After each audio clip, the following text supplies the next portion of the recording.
Bom dia! Mais um domingo juntos. Estamos aqui para trazer as notícias do agro para você. É você no campo, sem sair de casa. Nós vamos conhecer o trabalho do Hospital Veterinário da Universidade de Brasília, que cuida de animais de grande porte. Cachaça produzida no DF conquistou o prêmio de melhor cachaça branca artesanal do Brasil, entregue pela Confederação da Agricultura e Pecuária do Brasil. E tem mais, a única mulher no mundo com o título de mestre pimenteira mora aqui no nosso Distrito Federal. Nós vamos conhecer o trabalho da Priscila Ávila, que vai nos ensinar uma receita de geleia de pimenta com morango. Eu sou Narla Guiar e o Agro Record está no ar.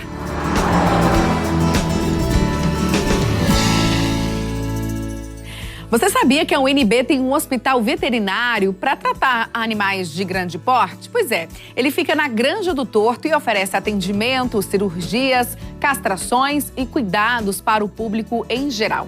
E a Carolina Rabelo foi lá conhecer e traz os detalhes pra gente.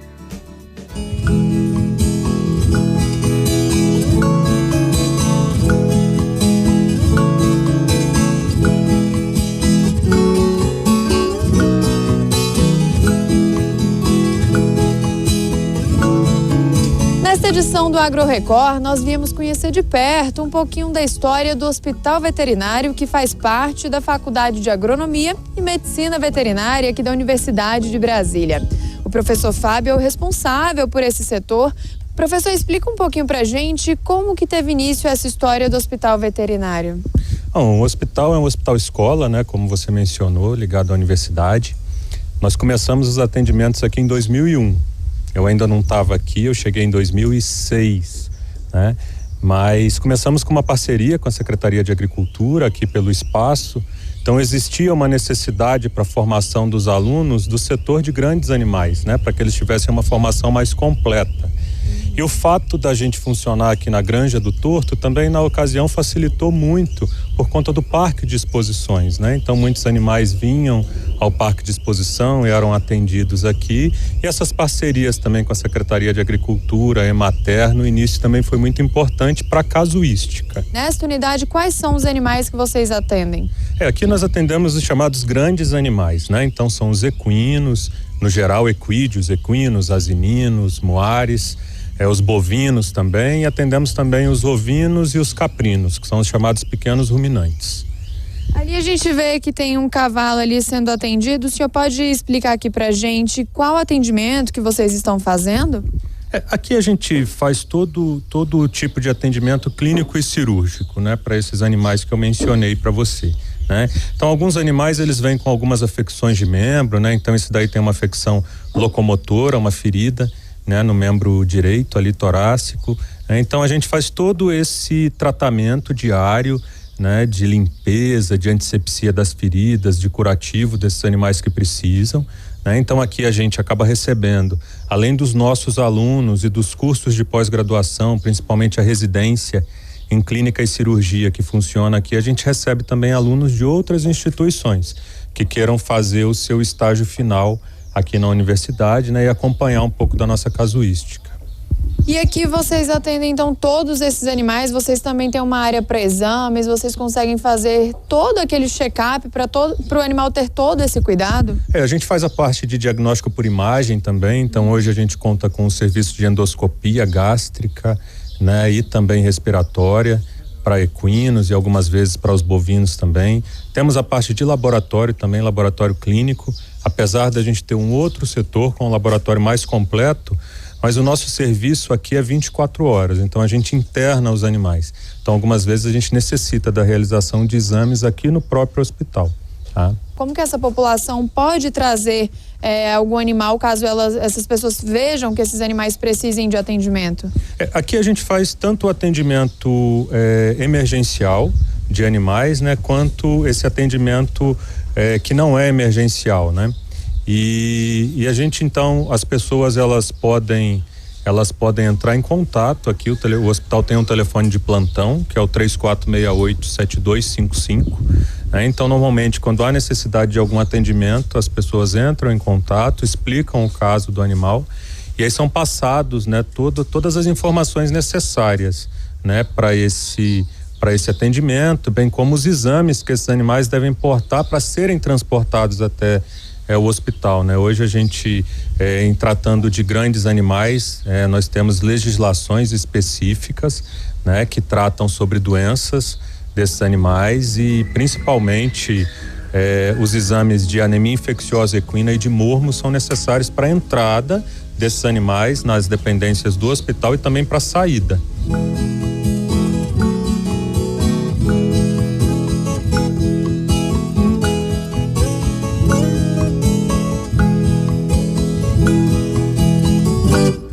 Mais um pouquinho do Hospital Veterinário da Universidade de Brasília, chegamos na sala de patologia clínica. Aqui a doutora Tainá, que também é médica veterinária, está analisando algumas amostras. Doutora, explica aqui pra gente o que é essa etapa que vocês estão fazendo aqui. Aqui, no laboratório especificamente, a gente avalia exames de hemograma e bioquímico dos animais internados. E essa etapa aqui é uma avaliação diferencial do hemograma. Aqui a gente procura alguma diferença de morfologia nas células, a gente consegue avaliar a anemia, grau de regeneração da anemia, hemoparasitas, então a gente consegue fazer um exame mais completo do que se fosse só com o aparelho, né?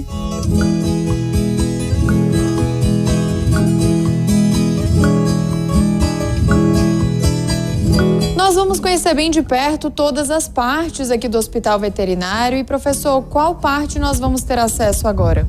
Carol, aqui é a parte do centro cirúrgico, né? Então, é muito comum a população não ter a dimensão do que é um centro cirúrgico para grandes animais, né?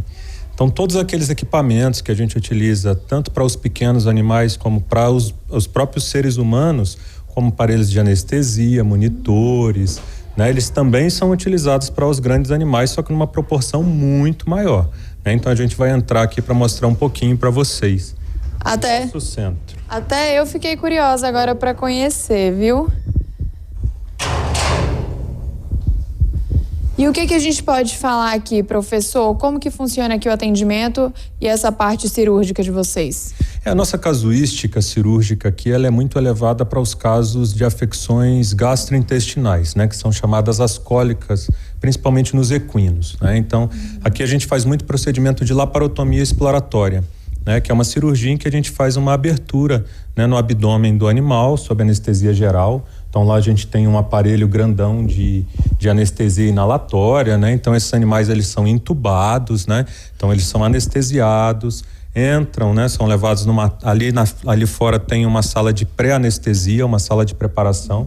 Aí eles são colocados nessa cama cirúrgica, né? Intubados, né? Sob anestesia geral, e a gente faz todo o nosso procedimento aqui, todo mundo paramentado, né? Com todo o instrumental esterilizado. A gente faz todo esse procedimento aqui e depois leva esse animal para voltar, né? Para voltar da anestesia, fica de pé novamente. Outros procedimentos que a gente acaba utilizando aqui são os procedimentos ortopédicos, né? Então, cirurgias de fratura, artroscopias, cirurgias de tendão e ligamento também são bem comuns. E alguns outros procedimentos a gente faz com os animais de pé, em estação, não precisa colocar eles na cama cirúrgica. Temos aqui bastante coisa, só que em proporção bem maior do que o usual, né? Que a gente está acostumado a ver.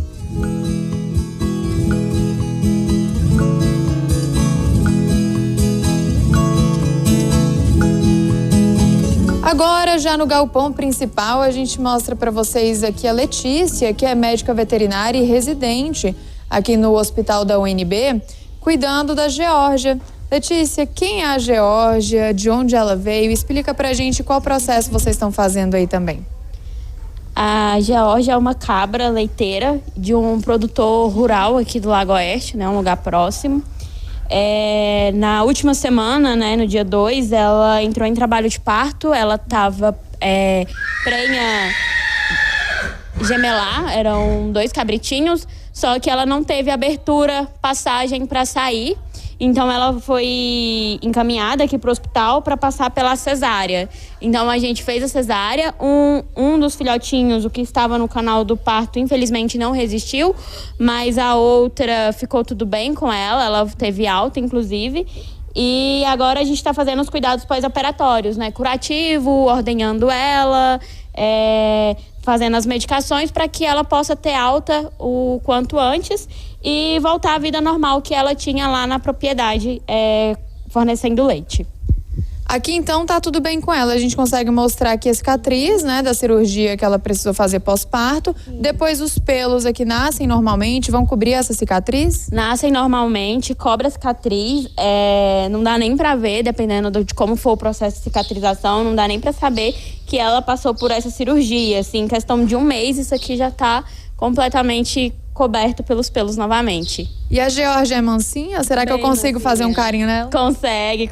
Ela é bem mansinha, ela é bem dócil.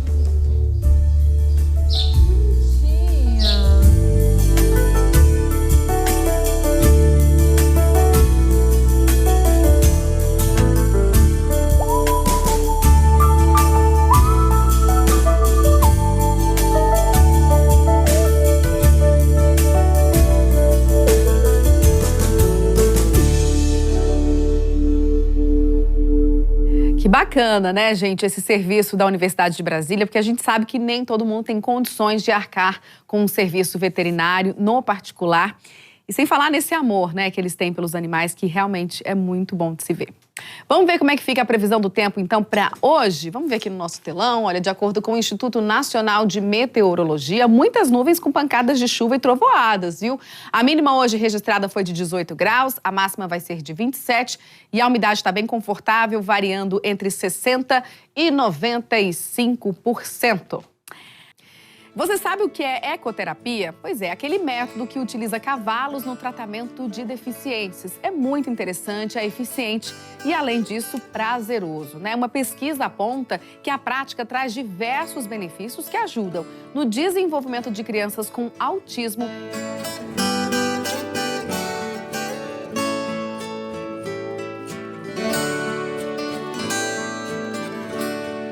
Grande, imponente e, ao mesmo tempo, dócil. Os cavalos, além de encantar os olhos, se tornaram uma ferramenta essencial para tratamentos de criança com autismo e paralisia cerebral. A Alessandra é uma das responsáveis por apresentar a ecoterapia a essas crianças. A gente brinca dizendo que a ecoterapia engana o cérebro. O cérebro da pessoa age, ou a área estimulada do cérebro, melhor dizendo, é a mesma área da pessoa quando está caminhando. Então a pessoa neurologicamente caminha sem verdadeiramente estar mexendo as pernas. A educadora e fisioterapeuta diz que eles se conectam com o cavalo e conseguem enxergar o mundo lá de cima. A gente diz que o grande agente de reabilitação não sou eu sou apenas uma mediadora, é o cavalo, né? É através do movimento dele, é através da interação que as crianças, que o ser humano tem com o cavalo. E para a Bruna, que é mãe de uma criança com paralisia cerebral, qualquer evolução no quadro da Valentina é uma vitória. Eu sinto a conexão entre o resultado de todas as outras terapias, que a gente tem um ganho separado e aqui conecta, né? Então a gente consegue ver uma evolução melhor, né, filha? Na parte cognitiva também. Hoje, o Centro Básico de Ecoterapia atende média 200 pessoas. Cada praticante fica por aqui em um período de 6 meses a 1 ano. E qualquer pessoa com indicação médica de ecoterapia pode se inscrever na fila de espera. É o caso do Iago, de 21 anos. A mãe conta que a ecoterapia trouxe movimentos que ele havia esquecido e também ajudou a diminuir o estresse do filho. Ele faz ecoterapia desde pequenininho, né? E ele gosta muito. E a ecoterapia ajudou muito o Iago na questão motora, na questão do comportamento, né? Então, assim, a primeira vez que ele fez, ele tinha muita dificuldade para caminhar, né? Que ele caía muito. Então, a ecoterapia que ajudou ele. E a evolução trazida pela prática da ecoterapia virou tema de pesquisa. O Gabriel é estudante de fisioterapia do Centro Universitário de Brasília e constatou que a ecoterapia pode auxiliar na evolução motora e intelectual de crianças com autismo e paralisia. As crianças às vezes chegavam indispostas ou muito estressadas, e após a sessão de ecoterapia ela já saía mais alegre, mais disposta mesmo. E também a movimentação dela no cavalo. Às vezes a criança não conseguia mudar de posição em cima do cavalo, não conseguia conduzir. E ao longo dos meses, né, ia passando as sessões, a criança ia evoluindo, fazendo mais atividades. A Paula é mãe da Ana Emília, de 10 anos, que também tem paralisia cerebral. Ela começou a ecoterapia por recomendação médica, mas praticar o exercício fez tão bem para a criança que agora virou um esporte. Ela é uma criança super inteligente, ela se comunica muito bem, ela se expressa muito bem e o que era de um certo modo empecilho para ela, essa questão da coordenação motora, hoje está sendo superado, né? Mas é um processo contínuo, a gente não interrompe as terapias, né? Que no caso agora não é mais terapia, é esporte. A gente mantém essa constância do treinamento para manter sempre a evolução. Realmente é uma terapia maravilhosa que a gente sempre mostra aqui os benefícios, né? E agora uma notícia boa para os amantes de uma pinguinha. Um produtor de cachaça aqui do Distrito Federal, o Cid Marques, ele conquistou o prêmio de melhor cachaça branca artesanal do país, viu? Esse prêmio foi entregue pela Confederação da Agricultura e Pecuária do Brasil e claro que a gente foi lá conhecer a história dele e dessa cachaça vencedora também.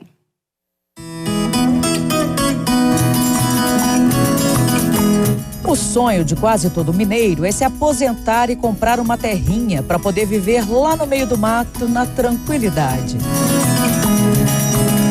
Com o Cid não foi diferente. Mineiro raiz, foi exatamente isso que ele fez lá pelos anos 2000. Comprou um bocado de terra lá pelas bandas da Fercal, a 35 quilômetros de Brasília. Mas o sonho do mineiro de criar gado e peixe na chácara caiu por terra quando ele teve que pagar as contas. E foi tomando uma que o Cid teve uma ótima ideia. Com a marvada pinga que eu me atrapalho, eu entro na venda e já dou meu taio. Pego no copo e dali não saio, anime meu bebo, anime meu taio. Ei, saudade que maltrata.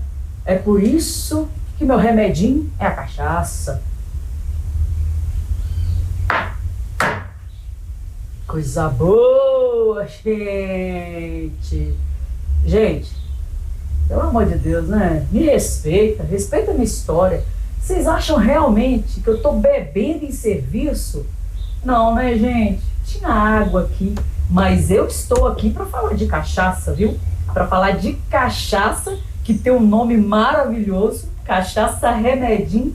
Agora fiquei me perguntando, porque eu que sou lá das bandas de Minas, sei que quem sabe fazer cachaça é mineiro. O que eu tô fazendo em Brasília falando de cachaça? Hein? É isso que eu quero saber aqui do meu lado.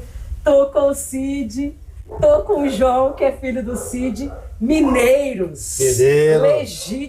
Legítimos. Porque para falar de cachaça tem que ser mineiro. Nascido e criado em Minas e, como bom mineiro, um adorador de cachaça. Gente, olha que loucura isso daqui. A história do Cid, mais da esposa Cláudia, que ela não quis participar aqui com a gente, mas é uma pessoa excelente, me deu várias informações, super carismático. Mineiro, né? Preparou um pãozinho de queijo para nós, com café, coisa linda. E Cid, a Cláudia estava me contando um pouco dessa história de vocês, porque aqui a gente está vendo nesse balcão diversas espécies. Não sei nem se eu posso falar espécies, se pode falar o que você quiser. Entendi. Mineiro deixa eu falar qualquer coisa. Mineiro é bom, mineiro pode falar qualquer coisa, né? Exatamente. Mas tem vários tipos, porque a gente fala da cachaça Remedinho, mas não é só ela. São várias qualidades, o quê? Tipos, vamos falar de tipos. Tá. Então, assim, essa aqui é a prata. O que é a cachaça prata? A cachaça prata não é envelhecida. Uhum. Ela é destilada, passa um tempinho descansando no inox e depois a gente engarrafa. Então ela é bem branquinha. A cachaça prata tem que ser cristalina. A gente tem a ouro, que é uma cachaça que, para ser ouro, tem que passar mais de um ano em barril, envelhecer, no nosso caso, é barril de carvalho, e tem a Extra Premium, que é essa aqui, que ela tem que passar mais de 3 anos em barril de carvalho.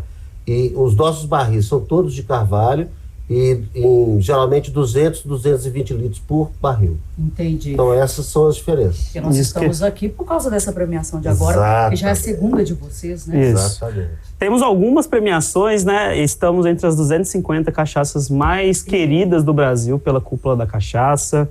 Essa, como você informou, a nossa primeira produção. Virou 3 anos, a gente ganhou medalha de prata na Expo Cachaça, um dos maiores concursos do Brasil.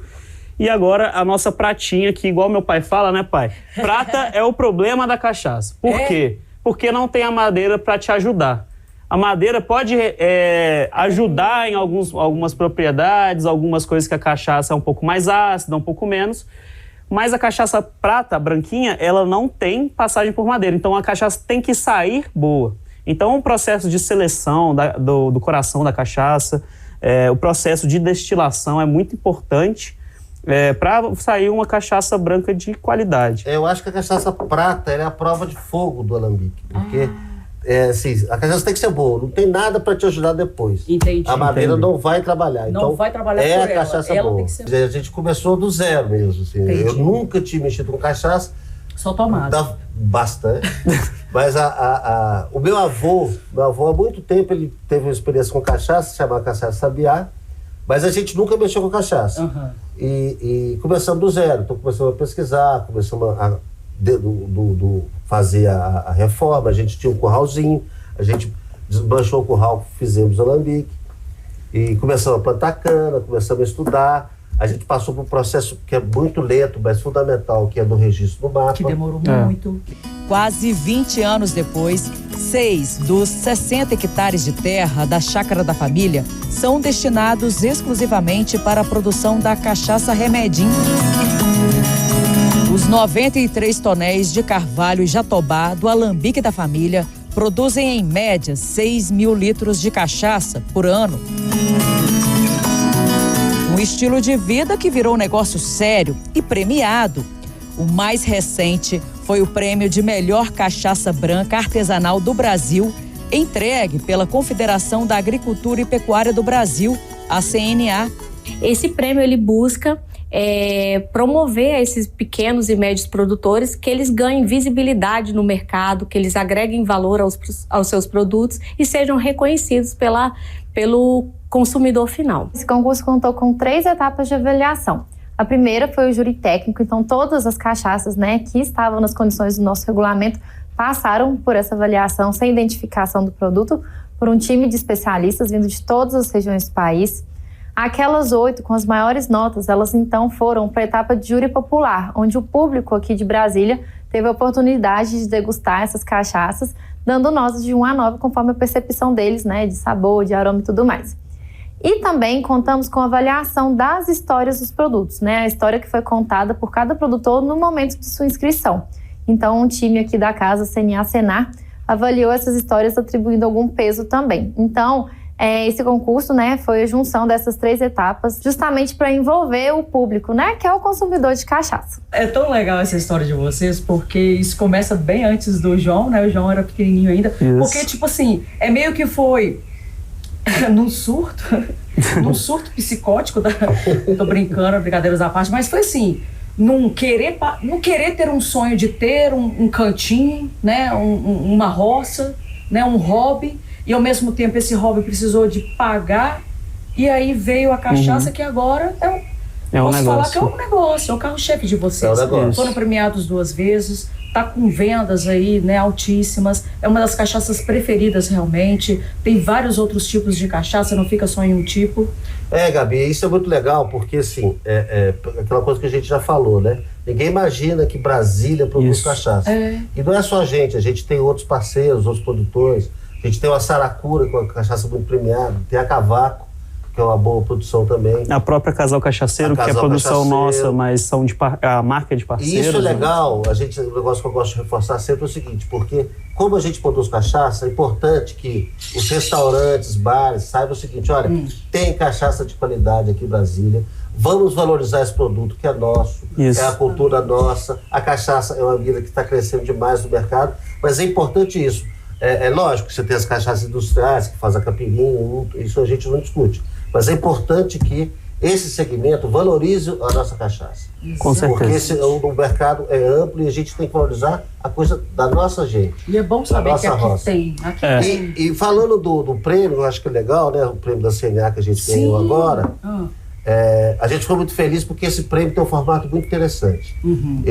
Primeiro, ele passou por um júri técnico, então de conhecedores de cachaça, degustadores de cachaça, realmente pessoas especializadas, né? Profundos conhecedores.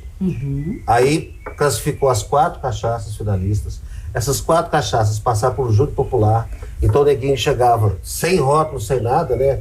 Sem embalagem, né? Sem exatamente. Só com o númerozinho, aí bebia e dava nota. Entendi. Então a gente passou por júri técnico e júri popular. E ainda teve uma avaliação da história da cachaça. Então foi 40% júri técnico, 50% da nota, o júri popular e 10% da história. Então, esse formato do prêmio da CNA, quero inclusive parabenizá-los aqui. Perfeito. Esse formato é muito legal, porque é técnico, mas o produto final, ele é avaliado pelo consumidor final. É esse cara que interessa. Isso, exatamente. É esse cara que tem que gostar da cachaça. Exatamente. É interessante a gente perceber que a Remedinha ela teve uma ótima classificação, tanto no júri técnico quanto no popular.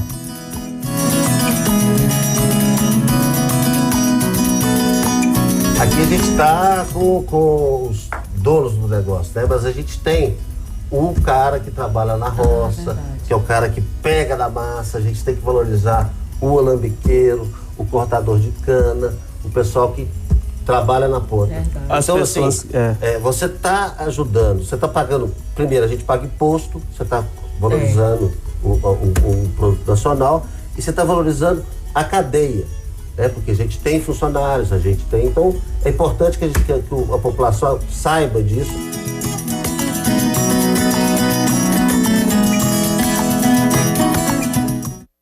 Olha, parabéns, Cid Marques. Ele desbancou o Brasil inteiro, até Minas Gerais, e a Gabi quase enganou a gente, né? Só um pouquinho tem problema não, viu, Gabi? Da próxima você bebe, o chefe não vai brigar, não. E depois do intervalo, nós vamos falar sobre o Fundo Distrital de Crédito. Não sai daí que é rapidinho.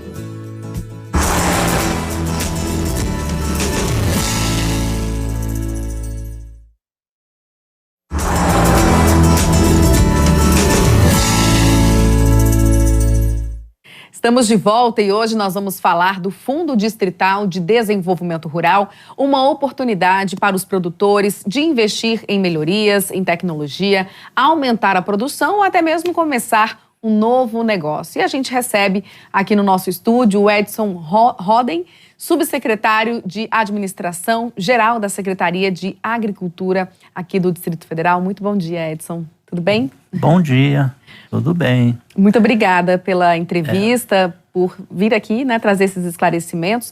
Eu queria que o senhor começasse falando como é que funciona esse fundo distrital, como ele surgiu. Então, primeiro, falo assim, que é uma honra para mim falar do FDR, Fundo Distrital de Desenvolvimento Rural. Este fundo, ele existe há mais de 20 anos, tá? É uma política pública do governo do Distrito Federal, é mais um instrumento de crédito para fomentar a agricultura no Distrito Federal e na rede. Tá?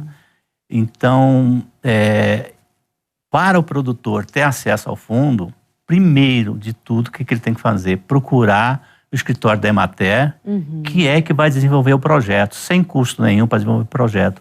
Então, o produtor, junto com a sua família, ele vai ver o melhor negócio, a aptidão da região, a aptidão da própria família, do próprio produtor, e em conjunto com a Emater, desenvolver o projeto. Esse projeto depois vem para uma secretaria executiva do fundo, que tem uma câmara técnica, que vai analisar os aspectos desse projeto, e se não tiver nada inconsistente no projeto, aprovando, aí é liberado o recurso para ele implantar o projeto. E esse crédito, ele tem um limite? Ele é focado no pequeno produtor? É para o grande produtor? Médio? Preferencialmente é para o pequeno produtor, mas nada impede que o grande produtor acesse o recurso do fundo. Porém, o limite para o grande produtor não é atrativo, porque ele é limitado até 200 mil por projeto, tá? Individual. A não ser que seja agroindústria e cooperativas, associações, que podem acessar até o limite de 250 mil. Entendi. O senhor disse que para ter acesso precisa procurar a Emater, né? Mas quais os requisitos e a documentação que o produtor precisa ter? Tá. Que ele precisa levar lá para a Emater? O produtor, ele tem que levar a documentação fundiária que ele tem. Isso independe se é escritura, se é posse, algum documento que comprove que ele está na propriedade, que produz lá e que seja assistido pela Emater. Então, é pré-requisito que ele seja assistido pela Emater. E é um crédito que o produtor pode pegar para investir no seu negócio, para começar o seu negócio também? Isso. Pode ser para investimento, né? Compra de máquinas, tratores, construção de galpões, estufa, irrigação, veículo para transportar a carga, microtratores, estufas, enfim, o que ele necessitar para desenvolver a atividade rural dele, tá? E esse crédito já beneficiou muitos produtores aqui no DF? Vem beneficiando? É importante que o recurso do fundo não é um recurso assim tão vultoso, mas ele tem atendido ao longo do tempo, quase que hoje eu posso dizer seguramente, em torno de 450 projetos já que nós financiamos na atividade rural. Mais diversos tipos de projetos, né? Tanto para investimento, quanto para custeio, quanto para agroindústria. Agora está muito em voga a questão da energia fotovoltaica, né? Para desenvolver atividade na propriedade, como irrigação, ordenhadeira mecânica, ou, afinal, o que ele precisar de energia para a propriedade também, né? E Edson, é importante, né, esse investimento na agricultura aqui do Distrito Federal para fomentar fomentando a nossa agricultura, a gente tem uma economia muito mais forte aqui, né? Sem dúvida, né? Este ano, nós já financiamos mais que 2 milhões de reais e queremos chegar até o final do ano em 3 milhões. Ao longo da existência do fundo, nós já disponibilizamos para a agricultura, no DF, principalmente a pequena agricultura, mais que 30 milhões de reais em projetos de investimento e custeio, né? E aí um atrativo, não digo nem que é um atrativo, mas fala assim, o pequeno produtor ele merece um olhar diferenciado. Então, os prazos para o pequeno produtor, os projetos, eles podem chegar até 10 anos, dependendo do tipo de projeto que ele está desenvolvendo. E também o juro, né? O juro também é em torno de 3% ao ano. E para o produtor que paga as parcelas até a data do vencimento, ele ainda tem um rebate. Então, o juro real que o produtor paga para esses projetos é em torno de 2,25% ao ano, né? Olha só.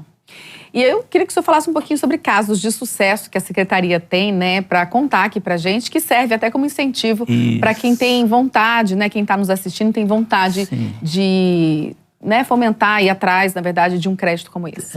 Veja bem da importância deste fundo para o pequeno produtor, que normalmente ele acessa o fundo mais que uma vez, conforme ele vai desenvolvendo sua atividade, melhorando a sua infraestrutura, melhorando seu sistema de produção, ele recorre ao fundo de novo, porque o fundo, apesar que ele tem um limite de 200 mil, mas é como se fosse um cartão de crédito.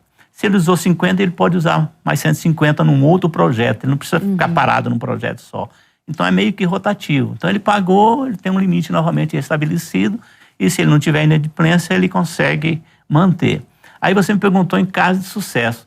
Nós temos vários casos de sucesso do FDR, até pela característica do produtor, né? O produtor é muito fiel, o pequeno produtor é muito fiel nos seus negócios.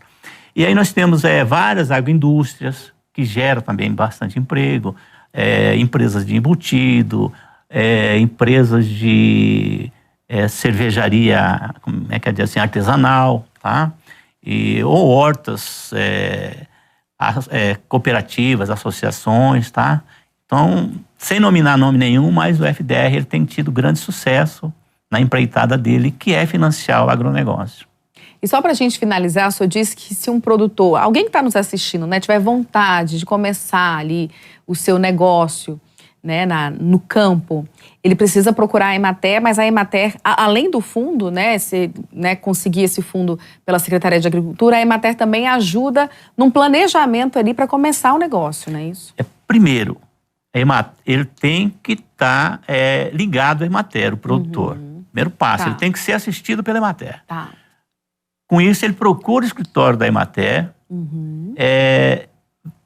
como eu falei no início, vê a aptidão que esse produtor tem para aquele negócio, se é uma queijaria, se ele vai plantar em sistema protegido. Tem um plano de negócio. O plano de negócio dele. Tendo isto, a Emater vai encaminhar esse projeto para a Secretaria de Agricultura. Então, ele é recepcionado pela Secretaria de Agricultura, que tem uma Câmara Técnica ligada à agricultura, né, ao sistema agricultura, analisa o projeto, se ele for viável, tiver a documentação em dia, aí libera o recurso e ele tem um prazo para implantar o projeto, período de carência. Perfeito. Então, o que o produtor tem que fazer, primeiro de tudo, procura a Emater. A Emater que vai dar sustentabilidade para ele. E no site da Secretaria de Agricultura também tem mais informações. Isso, aí ele pode procurar direto no site. Ou na Emater, ou próprio Secretaria de Agricultura, que vai direcionar ele, tá? Tá certo. Edson Roden, muito obrigada pela entrevista. Eu que agradeço, foi um prazer, estamos à disposição. Muito obrigada. E depois do intervalo, você vai aprender a fazer uma receita de geleia de morango com pimenta. É isso mesmo. Eu volto rapidinho.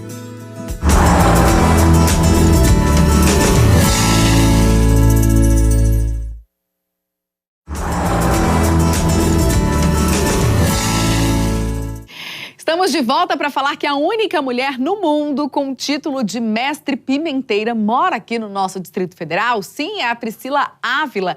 Ela é produtora de pimentas, professora e também especialista na pimenta mais ardida do mundo. E a repórter Carolina Rabelo foi até a chácara dela saber mais dessa história e também aprender uma receita de geleia de pimenta com morango. Dá só uma olhada. Percorremos aproximadamente 30 quilômetros da área central de Brasília para conhecer a propriedade da Mestre Pimenteira, responsável pela pimenta mais ardida do mundo. A chácara fica logo ali, no Lago Oeste, em Sobradinho. Olá! Olha só! Sejam bem-vindos! Finalmente conhecendo a famosa Mestre Pimenteira. Tudo bem? Prazer, Priscila. Prazer obrigada todo meu, por nos obrigada. receber. Vamos entrar, sejam muito bem-vindos. Vamos, estava muito curiosa para conhecer a propriedade e a produção da senhora, viu? Que bom, é tudo muito simples, muito humilde, mas é de coração. Sejam bem-vindos. Obrigada.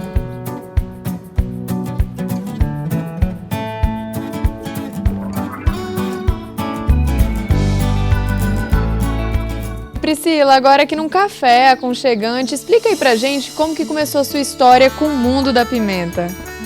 Bom, eu sempre trabalhei como cantora, sou cantora profissional desde os meus 17 anos. E há 15 anos atrás eu resolvi mudar a minha história. Eu fui morar em Planaltina de Goiás, comprei uma chácara lá e plantei um pezinho de pimenta para espantar um mal-olhado. Foi assim que começou essa bagunça. Eu fui estudando, sofri muito, plantei aqui nessa chácara mais de 210 variedades de pimenta, 5.000 pés de pimenta diferentes. E aí comecei a estudar e fabricar polpas, comecei a criar produtos, molhos de pimenta, geleias, temperos, entre outros. Plantei, colhi, fiz tudo isso e hoje em dia eu dou aula de tudo isso. Por isso que me tornei uma mestre pimenteira, que mestre vem de professor, certo? É uma profissão. Gente, Priscila, assim, então a sua história com a pimenta é desde o básico, a produção, até o ensinamento de como as pessoas podem ter acesso a essa produção, a venda, a comercialização desses produtos? Exatamente. Eu ensino sobre rotulagem, eu ensino sobre precificação, eu ensino tudo. Desde a escolha da semente até o final, que é a venda. E essa pimenta mais ardida do mundo, como que é o nome dessa pimenta? Qual que é a origem dela? Explica pra gente um pouquinho a teoria. Deixa eu buscar uma pra você? Por favor. Com licença.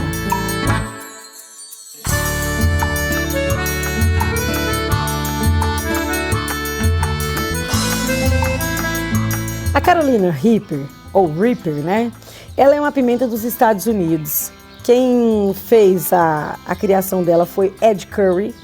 E ela está ainda no Guinness como a mais ardida do mundo. Apesar de já terem feito outras criações, como a Pepper X e outras entre si, ela ainda está no Guinness como a mais ardida do mundo. Para você entender, Numa escala de ardência, que foi descoberta por um cientista farmacêutico chamado Wilbur Scoville, ela está com 2.200.000 na escala, sendo que uma malagueta, que aqui no Brasil todo mundo fala malagueta é muito ardida, tem apenas 65.000. Entendeu? Vamos fazer um teste com você para ver se você vai aguentar? Gente, sobrou até pra repórter agora. Ia me achará, né? Porque eu sou Carol também. Né?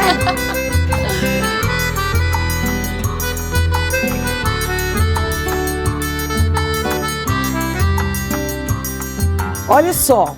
Eu vou te dar um copo de leite e eu não vou te machucar. Eu só vou colocar a faca aqui dentro, ó. Eu botar a capsaicina e vou pedir pra você encostar a ponta da língua na ponta da faca. O que pode acontecer comigo aqui, você só pra eu saber? Você pode lacrimejar, sua boca vai arder. E daí, se você sentir muito desespero, você pode beber o leite. Mas não é pra te machucar, senão eu te daria um pedaço da pimenta, tá bom? Tá. Só pra você entender o ardor. Já comeu? Assim, Já. um pedaço? Já. É normal? Normal não é. Prova pra você ver. É forte. Gente. Você vai esperar, você vai contar Já pode? Meu até Deus. 10. É melhor você esperar pra você sentir a sensação. Conta pelo menos até 10. Ó, meu Aí olho. você engoliu agora, tá? Dessa forma, eu só fiz você sentir a potência dessa pimenta. Tá pegando fogo aqui. Ela já liberou endorfina, serotonina, adrenalina, dopamina. Olha como é que você tá feliz, tá vendo? Gente, olha o olho. Lacrimejando, normal. Lacrimejando, mas não é nada desesperador dessa forma, você viu? Vi, mas tá queimando Tá aqui. queimando, mas dá pra aguentar. Não é nada que você vai sair correndo, né? Já posso tomar leite? Pode. Ai, não é nada desesperador. Ela, dessa forma que eu fiz com você, é só pra você entender a ardência mesmo. Que não precisou nem comer, que você viu que ela é muito ardida. Gente, é muito forte. Assim, não tô sofrendo, mas tá queimando tudo aqui e ainda tá queimando, mesmo depois do leite. A gente tem aqui 2 molhos que são feitos com ela, que são o The Killer e o Cerrado Ardente. Esses molhos aqui, o Cerrado é mais suave, porque ele leva geleias do Cerrado. Geleia de piqui, de cagaita, de mangaba e de cajuzinho do Cerrado com a Carolina Reaper. E o The Killer leva a Carolina Reaper com cachaça e dendê. Tá? Então, assim, são bem fortes, os 2 são feitos com ela. E hoje a gente podia fazer uma receita para vocês provarem de forma que ela fique bem agradável na receita, vamos? Vamos, por favor, mas eu posso ir tomando leite, né? Pode! A Priscila, mestre pimenteira, vai nos ensinar uma receita de geleia de morango com a pimenta mais ardida do mundo. Para essa receita, você vai precisar de 1 kg de morango, sendo meio quilo batido e meio quilo picado, meio quilo de açúcar, 50 ml de limão espremido e um pedacinho da pimenta Carolina Reaper.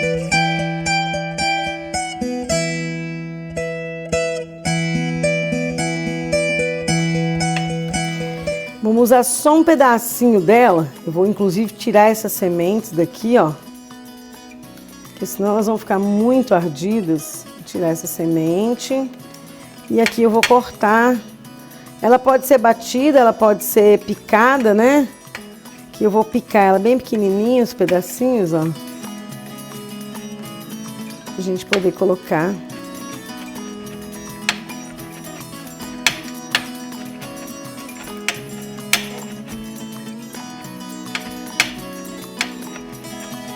Aqui, ó, não dá nem 1 grama de pimenta cortada, tá?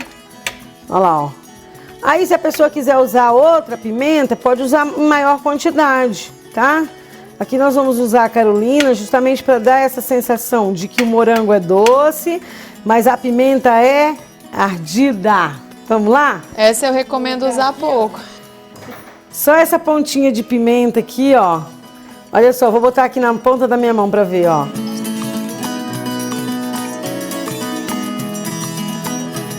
Priscila, e agora, depois de colocar a pimenta Carolina, a gente fica quanto tempo mexendo aqui? Bom, aqui vai variar. Se você ficar no fogo baixo, mais ou menos uns 20 minutos. E se for no fogo alto, em torno de 10 a 12 minutos, tá? tá? Ela rapidinho ela vai ficar pronta, tá bom? Tá, agora falta colocar o limão, né? Agora vamos colocar o limão. O limão entra como ácido cítrico, né? Pra poder ela geleificar, tá bom? E dá bastante sabor. Então, 20 minutos aqui. Enquanto isso, a gente vai dar uma voltinha aí pela chácara. Vamos lá conhecer os produtos, conhecer a chácara, né? Vamos. Priscila, a senhora preparou um espaço para a gente poder mostrar os produtos da senhora, né? Exato. Quais são esses produtos? Vamos ver aqui, Então, porque tem muita variedade, né? Aqui nós fabricamos conservas, temperos, molhos de pimenta, desde suave até extra forte, molhos para sanduíches e churrascos e geleias de frutas com pimenta, tá? Então aqui a gente colocou algumas geleias de frutas com pimenta, temos jabuticaba, temos a gengibre, abacaxi, frutas vermelhas, a própria de pimenta, temos do Cerrado também piqui, cagaita e cajuzinho do Cerrado. Todas são geleias de frutas com pimenta, que é aquele processo que a gente fez ali na cozinha. A pimenta é sempre a Carolina? Não, a gente usa várias pimentas, tá? Usamos aqui a Scott Bonnet, usamos a Butjolock, a Seven Pod, são pimentas de outros países. Trabalhamos com pimentas indianas, caribenhas, mexicanas, americanas, entre outras, tá bom? E a gente tem os molhos de pimenta, né? Temos rabaneiro, temos ferrão de zangão. A gente tem aqui molhos personalizados que a gente faz para vários restaurantes da cidade. E assim são as jalapeños vermelhas na conserva de azeite com flor de sal e limão, uma delícia. Esse é a mostarda com alho, goiabada picante, molho chipotle, um ketchup com Jack Daniels. Então, assim, tem uma variedade enorme de produtos que são super saborosos e alguns são bem ardidos. Priscila, e como que é para a senhora ter esse reconhecimento, desde produtora de pimenta até essa profissão de mestre, né, que a senhora tem? É muito bom. Primeiro, como mulher, né, que somos guerreiras, né? Eu acho que, assim, eu represento as mulheres da agro. Inclusive, eu sou até tema de um livro, depois se quiser dar uma olhada, eu vou te mostrar. Acho que, assim, fortalece as mulheres e também a profissão de mestre pimenteira. Quero ter algumas seguidoras, né, para poder estar aí sendo também mestre pimenteiras, porque, por enquanto, eu sou a única mulher do mundo que tem essa profissão de mestre pimenteira. Gente, que honra nossa, hein? Estamos sendo muito bem recebidos aqui. Obrigada. Será que o molho ficou pronto? A geleia já deve estar quase pronta. Vamos lá ver? Vamos.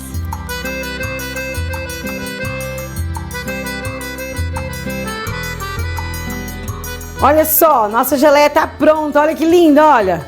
Olha a textura dela, ó. A gente vai colocar aqui. Vamos colocar ela um pouquinho na geladeira para ela dar o ponto de geleia mesmo, que ela tá uma delícia. Olha só que linda, ó, com os pedaços de morango já brilhante. E no pontinho, ó, os pedacinhos de Carolina aqui no meio, tá vendo? Dá pra ver? Olha ali, ó, os pedacinhos de pimenta. Quero ver quem morder aqui que vai sair pulando. Priscila, foi ótimo o nosso encontro. Obrigada por receber a nossa equipe da Record TV Brasília aqui na sua casa. Uma delícia, realmente. Essa pimenta é diferenciada. E aqui, então, fica a receita para quem nos acompanha, né? Exatamente. Eu agradeço demais vocês também por terem vindo. Foi um super prazer receber. Aqui a casa está de portas abertas para vocês, viu? E quem quiser adquirir o nosso produto, pode entrar no nosso Instagram, que é queen, de rainha, .off.peppers, de pimenta, rainha das pimentas. Tá bom? Muito obrigada.